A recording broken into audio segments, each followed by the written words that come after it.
Alhamdulillahi Rabbil Alamin Wal'aqibatu lilmuttaqin Wassalatu wassalamu ala ashrafil anbiya'i wal mursalin Wa ala alihi wa sahbihi ajma'in Asyhadu an la ilaha illallah Wa asyhadu anna Muhammadar Rasulullah Allahumma salli ala Sayyidina Muhammad wa ala ali Sayyidina Muhammad Subhanaka la ilma lana illa ma 'allamtana innaka antal alimul hakim Qala rabbi shrah li sadri wa yassir li amri wahlul 'uqdatam min lisani yafqahu qawli ولا حول ولا قوة إلا بالله العلي العظيم ولا حول ولا قوة إلا بالله العلي العظيم ولا حول ولا قوة إلا بالله العلي العظيم بسم الله الرحمن الرحيم اللهم يا من بيد مقاليد الخير كله وإليه ترجع الأمر كله افتح علينا فتحا قريبا يا فتاح يا عليم يا فتاح يا عليم يا فتاح يا عليم افتح علينا فتحا قريبا وصلى الله على سيدنا محمد والحمد لله رب العالمين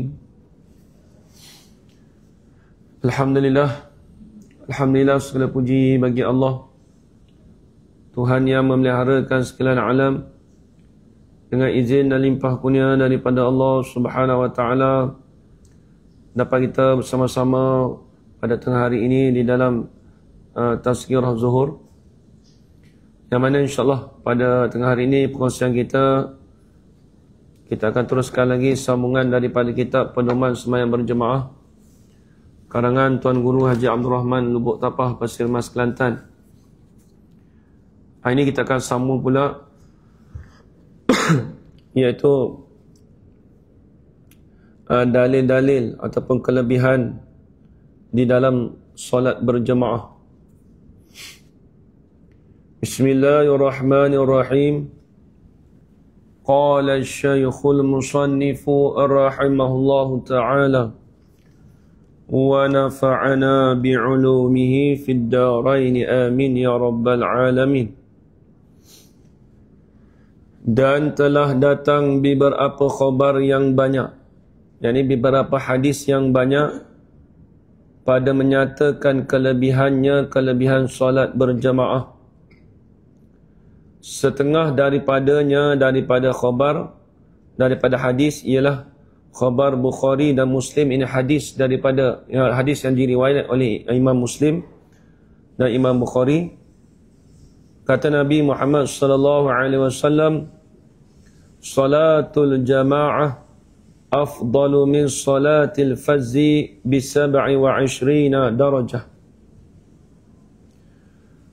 Kata Nabi, bermula sembahyang berjamaah terlebih afdal daripada sembahyang seorang dengan 27 darajat. Maka sebagian ulama mentafsirkan afdalu di sini dengan makna iaitu terlebih banyak nisbah pahala. Afdal di sini dengan makna terlebih banyak nisbah pahalanya orang yang mengerjakan solat berjemaah itu daripada orang yang sembahyang seorang diri. Jadi kelebihan tu 27 darajat. Ulama membahaskan 27 darajat itu dengan makna seperti 27 kali sembahyang seorang diri. Sebab tu dia ditafsirkan darajatan ay salatan.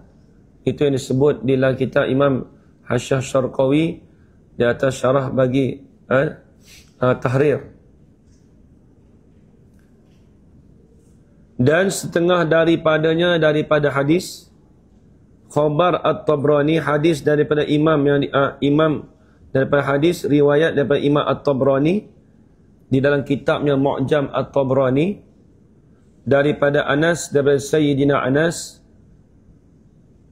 radhiyallahu anhu, man masya ila salatin maktubatin fil jamaah fahiya kahajjatin wa man masya ila salatin tatawwu fahiya ka'umratin nafilatin. Artinya barang siapa yang berjalan, maksud berjalan yakni dia keluar daripada tempat kediamannya. Seorang tu dia keluar daripada tempat kediamannya, dia pergi menuju kepada sembahyang fardu secara berjamaah. Dia pergi menuju kepada tempat sembahyang fardu berjamaah. Tak kira tempat tu masjid ke, surau ke, ataupun tempat tu yang disediakan untuk berjamaah. Maka iaitu orang yang keluar daripada tempat sembahyang jemaah tadi, sembahyang fardu berjemaah tadi, seperti kerja mengerja satu kali haji. Maksud kata di sini bukanlah nak cerita kata nisbah pahala. Nisbah pahala tu haji lebih lagi. Habis dia kata seperti mengerjakan haji. Ini ulama mentafsirkan iaitu dari sini, di sini ni yang persamaannya itu dari segi kaifiat dan caranya sama, iaitu keluar daripada tempat kediaman masing-masing. Contoh kita nak pergi mengerjakan haji kan, kita keluar daripada tempat kediaman kita mengerjakan haji. Begitu juga kita nak mengerjakan solat berjemaah, kita keluar daripada tempat kediaman kita. Tu kaifiat tu sama tu. Tu kata bukan kata pahala sama. Kadang-kadang banyak hadis kan kita selalu dengar, kalau buat ni sama seperti mengerjakan sama betul ke? Sama tu kena tengok tafsiran ulama, tafsiran hadis seperti ini. Contoh ini pada dari segi kaifiat, dari segi caranya sama. Apa?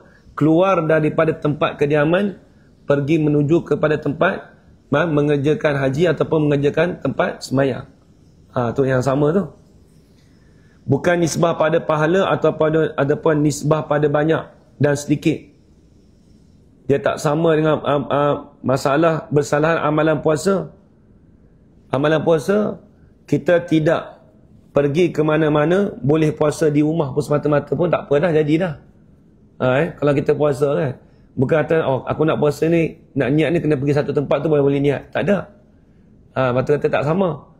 Ada sembahyang jamaah ni dia sama dengan mengerjakan haji tu pada pihak dia keluar daripada tempat kediamannya. Tu. Dan barang siapa berjalan yakni dia keluar daripada rumah daripada rumah pergi menuju ke tempat sembahyang sunat. Maksudnya pergi ke tempat sembahyang dalam keadaan dia tu nak mengerjakan sembahyang sunat. Contoh kita sembahyang sunat tarawih. Kan? Contoh kita nak sembahyang sunat berjemaah, sunat Aidul Adha, Aidul Fitri. Ni kita nak akan datang, kita nak sembahyang Aidul Adha secara berjemaah. Takut saya kami nak sembahyang Jumaat kat rumah boleh tak? Boleh, tapi dia tak sama seperti tempat tempat yang didirikan untuk solat berjemaah, yang tu tak sama. Jadi pahala dia tak sama. Baik. Seperti sembahyang istisqa. Sembahyang sunat istisqa minta hujan. Kita dirikan di tempat di tempat untuk mengerjakan solat berjemaah. Maka iaitu seperti mengerjakan umrah yang sunat. Sama kat tadi ni. Pada pihak kaifiat juga ni, bukan kata pahala dia sama. Kita pergi umrah, tak kena pergi umrah lah kita. Dah. Bukan maksud gitu. Maksudnya kita keluar daripada tempat itu tu seperti kita mengerjakan umrah yang sunat. Sebab apa? Sebab kita mengerjakan sembahyang berjemaah secara sunat, seperti sunat istisqa, Aidul Adha, Aidul Fitri dan sebagainya. Tu. Kemudian umrah yang sunat ni, kalau umrah disunat di sini dengan mengikut mazhab Syafi'i dan mazhab Hanbali. Kalau pertama itu kalau kali pertama kita mengerjakan umrah itu dikatakan wajib dalam mazhab Syafi'i kita dan mazhab Hanbali. Dia tak jadi sunat. Kali pertama kita mengerjakan umrah itu dikatakan wajib. Adapun yang masuk dalam hadis ni kata mengerjakan umrah yang sunat tu, maksudnya dalam mazhab Syafi'i kita keluar pada kali yang kedua. Adapun di dalam mazhab Maliki dan Hanafi, umrah itu adalah sunat. Jadi hadis ni dia ada perbezaan, ada perbezaan ulama yang mengatakan kalau mengikut mazhab Imam Syafi'i dan Imam Hambali, dia kata kali pertama tu kita mengerjakan umrah yang sunat itu, umrah itu dia katakan wajib, tak jadi sunat lagi. Macam contoh kita kata, ustaz saya tak nak pergi umrah lagi. Kalau dia tak pergi umrah lagi tu, kalau dia pergi umrah tu wajib sekali. Sebab tu kita kata kadang-kadang kalau orang tu tak nak pergi umrah, dia buat haji tu buat umrah sekali lah tu. Umrah tu haji sekali. Adapun kita pergi yang selalu bukan pada musim haji tu, kita pergi umrah saja. Tu boleh jadi yang perkara yang sunat dulu. Boleh jadi dia pernah pergi dulu sebelum pergi haji, pernah pergi umrah, maka tu wajib dulu. Maka kali kedua, kali ketiga seterusnya dalam mazhab Syafi'i kita dikatakan sunat. Adapun mazhab Hanafi dan mazhab Maliki, semata-mata mengerjakan umrah itu adalah sunat. Tu. Habis itu, dan setengah daripadanya, daripada khabar hadis. Azan, masuk azan lah.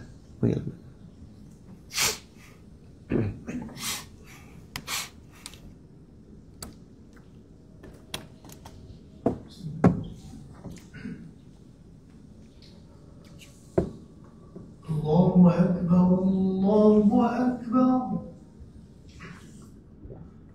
Allahu Akbar, Allahu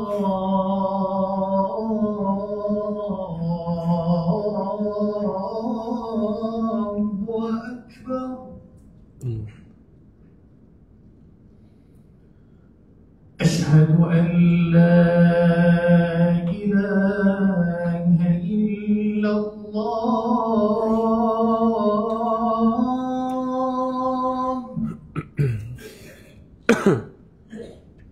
Ashhadu an la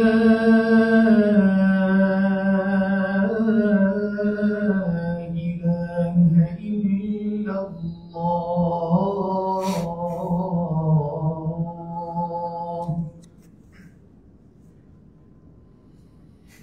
Ashhadu anna Muhammadan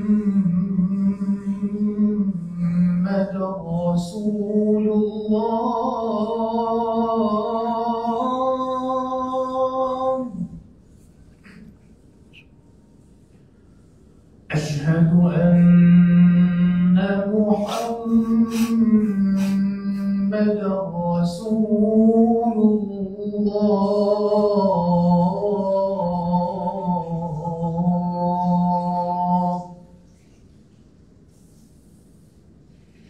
Hayya 'ala as-salah.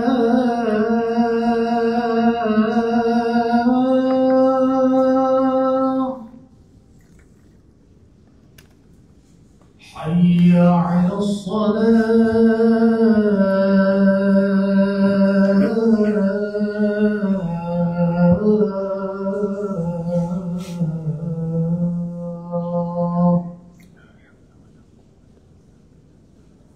Hayya 'ala al-falah.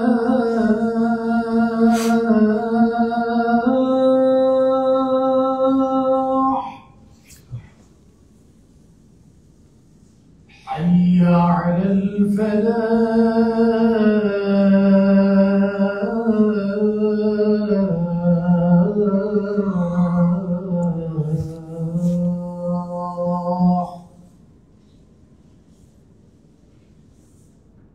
Allahu Akbar, Allahu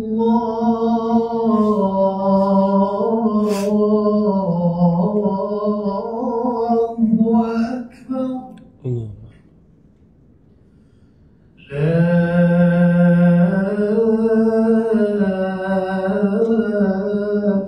ilaha illallah.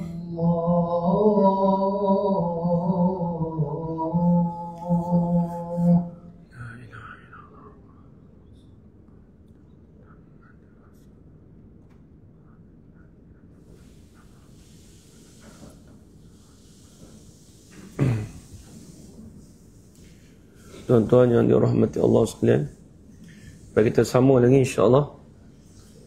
Dan setengah daripadanya daripada khabar hadis, iaitu yang hadis yang diriwayat daripada Imam Tirmizi.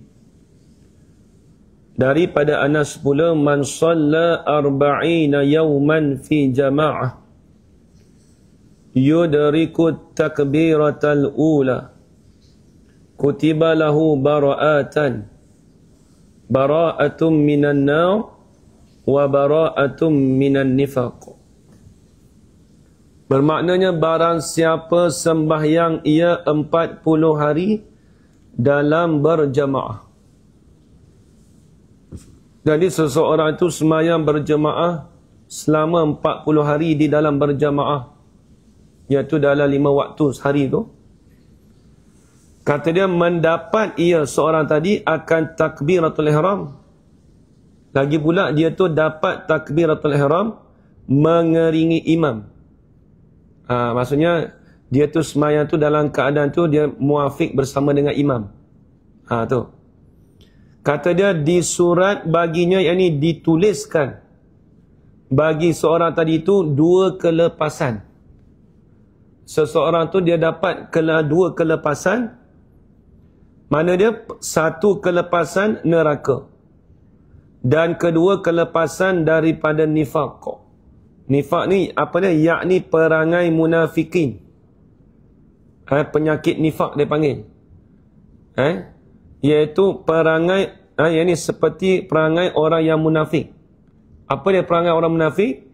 Dia kata percaya zahir, ingkar batin. Dia kata percaya zahir. Orang munafik ni asalnya orang kafir. Sebab apa kita kata kita orang munafik ni orang kafir? Sebab dia ni percaya pada zahir, tapi dalam hatinya tu dia ingkar.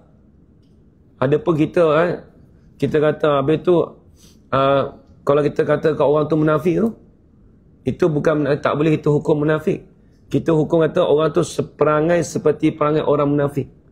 Kalau kita hukum dia orang munafik, maka seolah kita hukum dia tu seperti kafir. Wa'iyyazubillah, tu tak boleh. Sebab tu kita dalam Islam, kalau kita nak marah pun kita panggil tak. Sebab tu dia sebut dalam hadis Nabi tu tanda-tanda alamat orang munafik.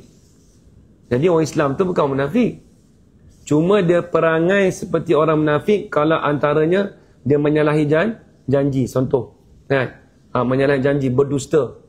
Maka itu kita tak panggil kata dia tu munafik. Dia tu berperangai seperti orang munafik.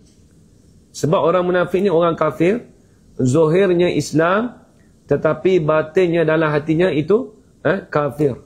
Wal'iyahzubillah. Jadi kalau kita nak kata ni, biasa orang kafir ni dia menyamar masuk Islam ke? Dia nak berdakwah, nampak zahirnya Islam, tapi walhal dia tu orang kafir. Itu dia panggil orang munafik.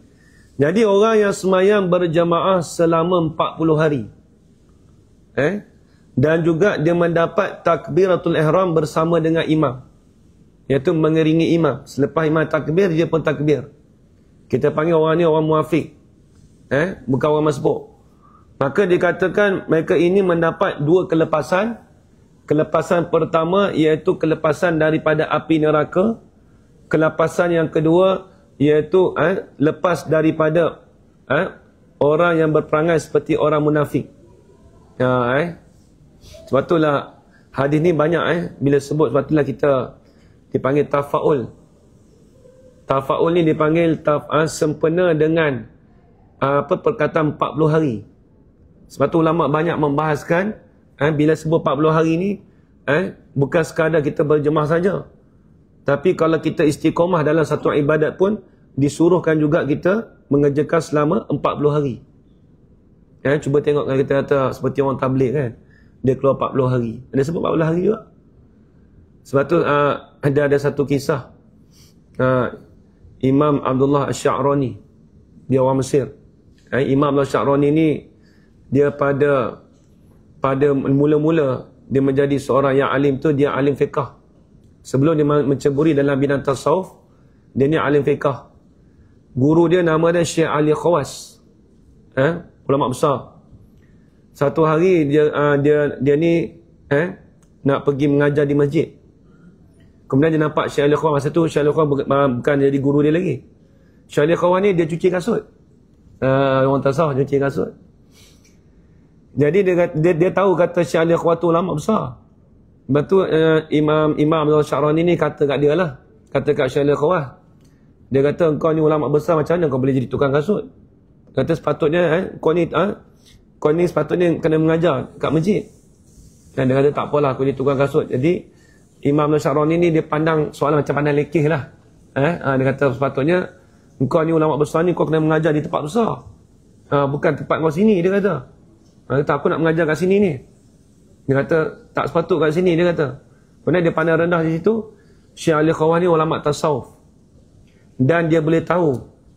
Allah Ta'ala beri pada dia kasyaf. Dia kata tak apalah. Walaupun aku jadi seorang tukang kasut, daripada engkau takut kepada isteri, dia kata. Terkejut Imam Sya'rani. Macam mana dia tahu aku takut pada isteri, dia kata. Jadi pada permulaan tu memang Imam Sya'rani ni dia memang ulama fiqah. Mungkin dia ada takut pada isteri dia, wallahu alam, cerita tu.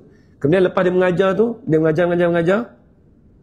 Satu hari anak murid dia tanya satu soalan dekat Imam Sya'rani, tak boleh jawab. Memang bila tak boleh jawab tu, dia pun keluar. Dia keluar tu, dia jumpa Syekh Al-Ikhwan. Dia nak tanya dengan Syekh Al-Ikhwan.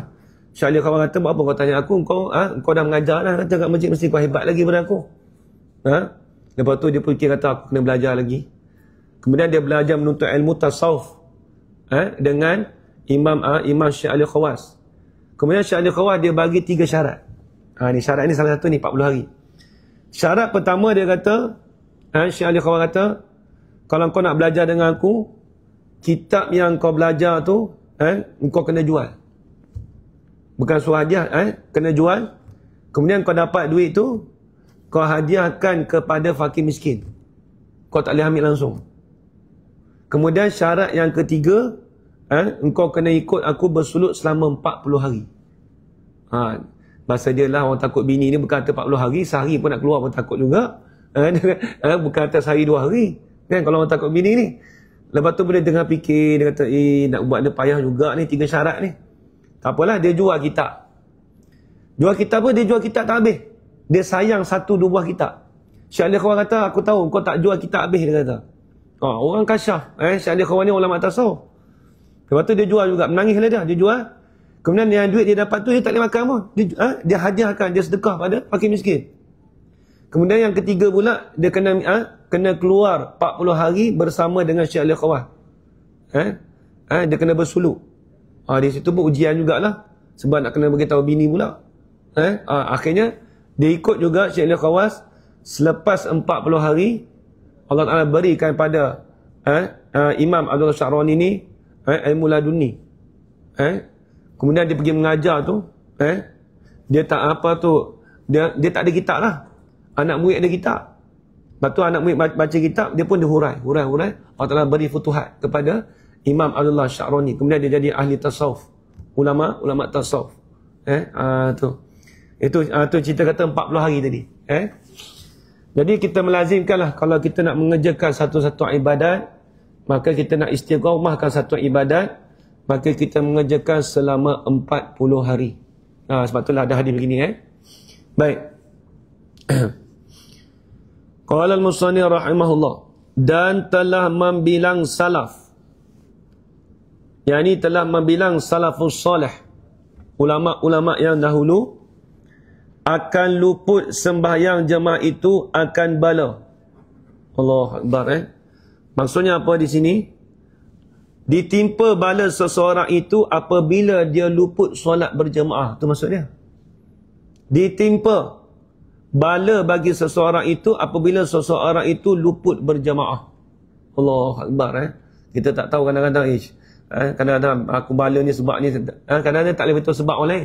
Kita nak tuduh orang ni sebab ni tak. Terkadang kita tilik pada diri kita, boleh jadi kita ada luput solat berjemaah. Ini ulama salaf dulu. Dia kata seseorang tu ditimpa bala tu kerana dia luput, dia tidak dapat mengerjakan solat berjemaah. Kalau sebab tu akan datang disebut juga, kalau kita ada keuzuran solat jemaah tu tak apa dimaafkan. Akan datang disebut seperti sakit, demam, hujan terlalu lebat dan sebagainya, itu tak apa. Tapi kalau tersengaja kan kita tinggalkan, itu dikatakan bala bagi seorang itu. Dia dapat musibah. Dan adalah setengah salaf, keluar ia pergi ke kebun tamar baginya. Jadi satu hari ulama dahulu, dia keluar pergi ke kebun tamar. Tamar ni iaitu buah kurma. Dia pergi kebun lah, orang kata berkebun. Kemudian balik dia pulang, tiba-tiba manusia sudah sembahyang asar. Dia balik tengok, Allah, orang dah habis sembahyang asar dah. Maka mengucap, ini terus dia mengucap, inna lillahi wa inna ilaihi raji'un. Nampak? Kan orang kena tipu bala kan? Sunat kita sebut inna lillahi wa inna ilaihi raji'un. Ni tipu bala ke? Tipu bala sebab dia tak dapat solat berjemaah. Dia kata apa? Luput dah aku sembahyang jamaah ini. Sembahyang asal luput dah. Maka apa dia buat? Maka ia pun jadikan kebunnya, kebun tamar tadi, dia sedekah kepada orang-orang miskin. Sebab apa tu? Kerana ganti kerugiannya. Kerugian sebab tak dapat solat berjemaah. Dengan sebab dia sibuk dengan perkara tadi tu, dengan kebunnya tadi, dia tak dapat berjemaah. Bukan dia jual. Kalau kita jual lagi. Tidak, dia bagi sedekah semua ke orang fakir miskin. Sebab apa tu? Kerana nak menggantikan kerugian dia tinggal solat berjemaah asar tadi. Allah, batu ulama dulu cukup dia mementingkan, cukup dia ambil kepentingan solat berjemaah. Dan adalah Abdullah ibnu Umar, anak Sayyidina Umar radhiyallahu anhuma, luput jamaah sembahyang isyak. Satu hari dia luput, maksudnya luput ni dia tidak mengerjakan solat berjamaah isyak. Apa yang dia buat? Maka sembahyang ia pada malam itu. Dia sembahyang malam tu, sembahyang isyak tu seorang diri tu, hingga naik fajar. Allah Akbar, sampai nak kat subuh dah dia sembahyang isyak. Nak kata panjang dia sembahyang isyak dan 4 rakaat. Sebab apa? Sebab dia dah tertinggal dengan solat berjemaah tadi. Tapi kita faham dalam hadis tadi, tak boleh kita nak samakan dengan orang solat berjemaah. Lebih solat berjemaah lagi. Walaupun dia buat sampai sembahyang lama sekalipun, dia tidak dapat menghasilkan pahala seperti solat berjemaah. Tak dapat juga. Tu. Sebab apa dia sembahyang isyak sampai hingga naik fajar tu? Kerana tampal ini, kerana nak gantikan kerugian itu. Kerugian dia tidak dapat mengerjakan solat berjemaah isyak. Dan berkata setengah salaf, bila sebut salaf, salafus soleh, tiada meluput akan seorang oleh sembahyang berjemaah. Seorang itu tak luput sembahyang jemaah dia. Dia tidak akan jadi luput sembahyang jemaah dia. Melainkan yang jadi luput tu, melainkan dia tak kerja solat jemaah tu, dengan sebab dosa yang mengena ia akan dia. Oh, ada dosa. Maka kita kata kalau seseorang tu dia tak dapat mengerjakan solat berjemaah, melainkan dengan sebab dia ada dosa. Allah Akbar. Sebab tu dia tak dapat mengerjakan solat berjemaah sebab dia buat dosa dengan orang dan sebagainya, ataupun dosa dengan Tuhan, maka dia tinggal sembahyang jemaah. Kata ulama, di situ sebab apa? Sebab dia tak boleh nak mengerjakan solat jemaah tu kerana dia ada dosa. Padahal dia kena solat jemaah. Maka kalau dia tertinggal solat jemaah tu, kita boleh dapat pecaman di situ, bahawasanya seorang itu ada dosa. Bukan dia saja sengaja tinggal solat jemaah, tidak. Tiba-tiba dia tak dapat solat jemaah. Itu sebagai pecaman kata seseorang tu ada dosa bagi diri dia. Allah Akbar. Dan adalah Abdullah ibnu Umar al-Qawariri. Ini bukan anak Sayyidina Umar, ini dia panggil seorang yang salaf, ulama salaf. Rahimahullahu ta'ala. Tiada meluput akan dia seorang itu sembahyang berjamaah. Tiada meluput akan dia. Apa? Abdullah ibn Umar al-Qawariri. Dia tak pernah luput solat jemaah. Kemudian datang ke rumahnya seorang tumpang berhenti, yang ni tetamu. Tiba-tiba ada orang tetamu datang. Maka bergaduh, bergaduh ni bersibuk. Ni kitab kita ni dia bahasa orang Kelantan. Dia sebab pengarang kitab kita ni datuk kepada bekas mufti wilayah Dr. Luqman. Mufti wilayah tu Dr. Luqman. Ni dia datuk dia punya. Datuk dia, bapak dia semua Tok Guru Pondok. Datuk dia, bapak dia, kedua-duanya ada pondok di Lubuk Tapah, Pasir Mas, Kelantan. Pernah pergi ziarah dululah saya waktu saya ngaji pondok dulu. Lepas tu bahasa dia tu agak bahasa kampung sikit. Dia sebut bergaduh selalu tu, kita faham lah. Nanti saya terjemahkan lah. Maka bergaduh ia dengan sebab bergaduh sini bersibuk ia dengan sebab orang yang datang ke rumah dia tadi. Bila dia sibuk dengan tetamu tadi, sehingga luput sembahyang isyak berjemaah. Tak dapat solat isyak berjemaah. Tetamu datang masa tu pula dah. Menumpang. Maka keluar ia pergi kepada masjid-masjid. Dia pun keluar pergi masjid. Tiba-tiba ke semua masjid sembahyang ahlinya. Habis sembahyang dah semua. Pergi masjid ni tengok orang dah habis sembahyang jemaah. Pergi masjid ni dah habis sembahyang jemaah. Maka ia pun balik ke rumahnya. Hal keadaannya berduka cita di atas luput jemaah itu. Dia pun sedih dah. Tak dapat solat berjemaah.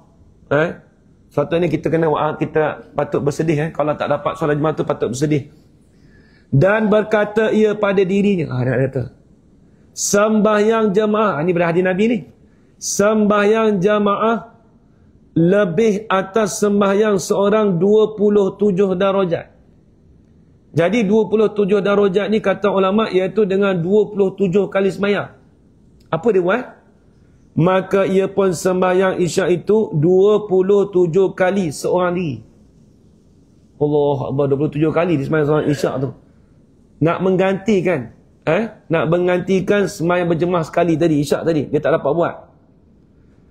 Lepas dah habis buat dah, letih kemudian tidur ia pun tidurlah. Bila dah tidur, maka bermimpi ia hal keadaannya ia menunggang seekor kuda. Dia mimpi dia menunggang seekor kuda. Di belakang puak-puak berkuda. Mimpi. Maka ia pun bersungguh-sungguh memecutkan kudanya di belakang mereka itu. Nak kejar lah. Dalam mimpi tu. Maka tiada dapat sampai bersama-sama mereka itu. Duduk kejar-kejar tak dapat. Pergi ke orang berkuda tadi. Dia duduk kejar tak dapat. Kemudian berpaling seorang daripada mereka itu kepada Abdullah bin Umar Al-Qawariri tadi. Serta berkata ia. Dia kata apa? Engkau mempenat kuda engkau saja, dia kata. Dia kata, buat penat engkau yang kau kejar kami ni. Padahal engkau tidak boleh bersama-sama akan kami. Maka berkata ia. Dia pun tanya. Kerana apa, hei saudaraku, sebab apa aku tak boleh nak bersama dengan kamu semua? Maka jawab seorang itu, kerana bahawasanya sembahyang kami akan isyak berjemaah. Kami ni sembahyang jemaah, sembahyang isyak berjemaah. Kami buat berkuda. Dan engkau sembahyang engkau hal keadaannya seorang engkau. Engkau tu sembahyang pun 27 kali pun tapi sembahyang seorang diri. Sama ke dia? Tak sama walaupun 27 kali pun. Nak sama dengan orang sembahyang berjemaah pun tak sama. Lebih lagi orang berjemaah. Allah Akbar, tengok lebih berjemaah. Tengok dia kata. Kemudian jaga ia. Dia pun jaga daripada tidurnya dan ia berduka cita. Sedihlah. Sedih sebab mimpi tu kadang-kadang menjadi betul pada dia. Orang yang sembahyang jemaah ni kadang orang yang soleh ni Allah Ta'ala bagi mimpi yang baik bagi dia. Habis itu. Dan adalah mendapat satu lagi dan adalah mendapat takbiratul ihram mengiringi takbir imam itu. Ini dipanggil kelebihan kita takbiratul ihram mengiringi dengan imam. Maksud mengiringi ni bila imam takbir Allahu Akbar, bila semua imam sebut roh pada kata akbar, baru kita angkat Allahu Akbar. Bukan maksud kata mengiringi imam takbir Allah kita buat Allah. Itu tak ada sunat tu. Kalau mengiringi itu tak sah pula. Dalam kita menyertai niat kita, kita angkat takbir, kita bertakbir sekali dengan imam, iaitu takbir atau ihram, itu tidak sah. Tapi kalau kita bertakbir intikalat, takbir antara satu rukun kepada rukun yang lain, Kalau kita sama, itu hukum dia makruh. Adapun dalam takbiratul ihram tak boleh kita serentak sekali dengan imam. Imam sebut Allah, kita Allah. Tak boleh. Kena niat balik. Dia sebab tu disunatkan bagi kita ni, imam sebut Allahu Akbar. Bila sebut ra dia, baru kita akan takbir. Ni imam sebut Allah, imam sebut ba, kita angkat takbir. Patut dia kena tunggu dulu imam sebut ra pada kata akbar. Allahu Akbar, baru kita angkat takbir. Allahu Akbar. Baru itu dipanggil mengeringi imam. Maka dikatakan takbiratul ihram mengeringi takbir imam itu sangat besar kelebihannya. Dan luput itu, kalau kita tak dapat mengeringi takbir bersama dengan imam, dikatakan amat rugi yang tersebut di dalam kitab Al-Jawharul Manhub. Itu disebut dalam kitab Al-Jawharul Manhub, dalam kitab hadis. Habis itu. Dan riwayat daripada Abdul Rahman bin Auf radhiyallahu anhu bahwasanya datang baginya perniagaan di Mesir. Ini panjang lagi. Ada satu cerita panjang lagi. InsyaAllah kita akan sambung lagi pada bulan hadapan. Ini cerita ni panjang pula ni. Dia kena sampai yang sebelah tu. Nanti insyaAllah kita sambung lagi pada bulan hadapan. Wallahu subhanahu wa ta'ala alam. Jadi mudah-mudahan apa yang kita dapat pada tengah hari ini menjadi manfaat pada kita insyaAllah. Jadi sekali saja yang baik itu datang daripada Allah SWT, dan lemah itu datang daripada diri saya sendiri. Aku liquli haza wa astaghfirullah li wa lakum. Wassalamualaikum warahmatullahi ta'ala wabarakatuh. Amin, amin, amin, ya amin, ya rabbal alamin. Bismillahirrahmanirrahim. Alhamdulillah rabbil alamin. Wassalatu wassalamu ala ashrafil anbiya wal mursalin. وعلى آله وصحبه أجمعين. اللهم ارزقنا علما نافعا ورزقا حلالا طيبا مباركا فيه وعملا مقبولا وسعادة الدارين آمين يا رب العالمين. ربنا آتنا في الدنيا حسنة وفي الآخرة حسنة وقنا عذاب النار. وصلى الله على سيدنا محمد وعلى آله وصحبه وبارك وسلم. والحمد لله رب العالمين. تقبل الله منكم. إنكم تقبل يا كريم.